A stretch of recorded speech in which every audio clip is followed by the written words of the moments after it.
in the great example of Tata Madiba, we are setting a motivational example, and it doesn't get much more motivational than this. Well, most of us, I think, were lounging around being very lazy over the holidays. One gentleman was changing the world and doing it where it really is needed. Cycling 6,000 kilometers to South Africa's 90 national parks in an effort to raise funds for some much-needed counter-poaching equipment for our rangers. I'm talking about Wayne Bolton, who looks very comfortable off the bike. Wayne, very good morning. Welcome. Well done. Yeah, thank you very much. Good morning. Yeah, these seats are a lot more comfortable than my bike seat. You can take one with you. You can take it. Let's talk about your journey this morning. South Africa is home to 90% of the world's population of rhinos. Wow. We're talking about nearly 1,500 of them being killed. Why the passion in helping people struggle in stopping to help our rhinos in stopping poaching? Ilana, I'm a SANParks honorary ranger in the Addo region, and so I have a passion for conservation. And I also have a belief that change in anything in this country comes when you have some kind of a collective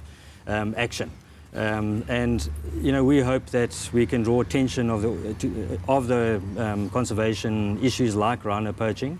That's just the thin edge of the wedge, to ordinary South Africans and say, what can you do about protecting our natural heritage, starting in your own home, in your schools and so on, but don't do nothing. What can you do at home? And that's the message we would like to try and get across. Because South Africa really has to be that watershed country. If we're not going to do it, you know, what other country stands a chance? How has the journey been? I mean, you're 4,500 Ks into the journey now.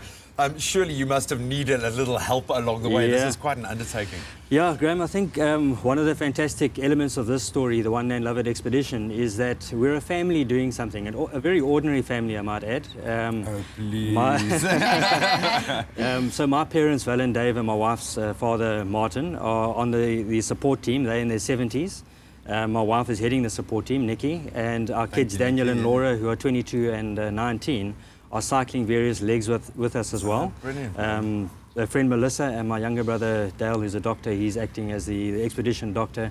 So there's 3 generations here in this family that are standing up and saying, as an ordinary family, we're prepared to make a difference in our country, and let's hope that people follow suit. I can't help but imagine that there's been a whole lot of challenges. I mean, I'm just thinking now of cycling in 53 degrees, for instance. Or the fact that last year already you started building mental and muscle strength. What other challenges did you have along the way? Yeah, the heat was a big issue. Hydration, dealing with heat stroke and so on. A lot of these areas that I've been cycling through are isolated areas, from the Kruger National Park, Bafuri Gate, Westwards, Mapungubwe, Marakele, all 19 national parks.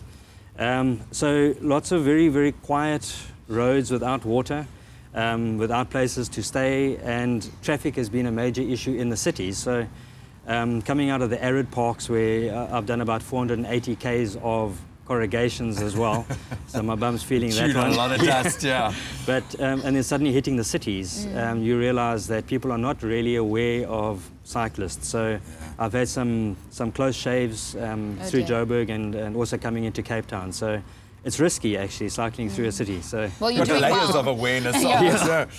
You must have met some interesting people, eh? Yeah, Graham, I'll tell you one thing that I've learned. You know, there are a lot of challenges in this country. You think about politics and the economy and so on, the poaching issues, which are close to my heart.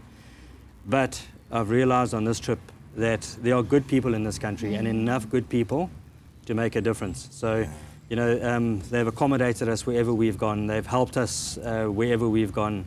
Amazing people in South Africa, really they are. You're talking about the amazing people in South Africa. Surely you've come across some other people that have helped you along the journey. I know that this past weekend was especially remarkable for you. Tell me about what happened, and also the group of people that you met that shares the same passion. Yes, you know, as I say, wherever we've gone, people have put us up and accommodated us. So I've got panniers on the back of my bike, and I've also got a tent that puts on the back, but I haven't slept on in the tent because we've just been accommodated wherever we've gone. I think the group that you're referring to is a cycling group called Cranked for Jesus that rode past me outside of Golden Gate, going up one heck of a hill. These oaks were serious cyclists, and they rode with me right up that mountain range and sort of slowed down quite a bit so that I could keep up. I think it was 2 days ago on Saturday, we met on the beachfront here on your promenade. The Rhino and Daba with awesome South Africans, Bra Malherbe, extreme conservationist, Vanessa from Rhino, and Anton from who's got George the Rhino that he walked around the country. We've met George. Yeah. Yeah. So we just got together to share ideas and also to make a statement that we need to do something as a country, and let ordinary individuals such as ourselves focus on that a bit. If we don't stop it with the rhino, we won't stop it with the smaller species. I mean, that's our iconic prehistoric animal here. We can't let it go to Vietnam. Wayne, we wish you only the best. Congratulations and good luck for the next 1,500 kilometers that he's still... In fact, he's getting on his bike right now and he's heading to Cape Agulha. So if you see him in traffic, hoot, because Wayne Botson is... That's the very least a pat on the back, but all the best, Wayne. Thank you. And please visit our website at oneland.co.za as well. Thank you. Okay, super stuff. Well, there's loads more happening on your Feel Good Breakfast show. Guys, what's coming up?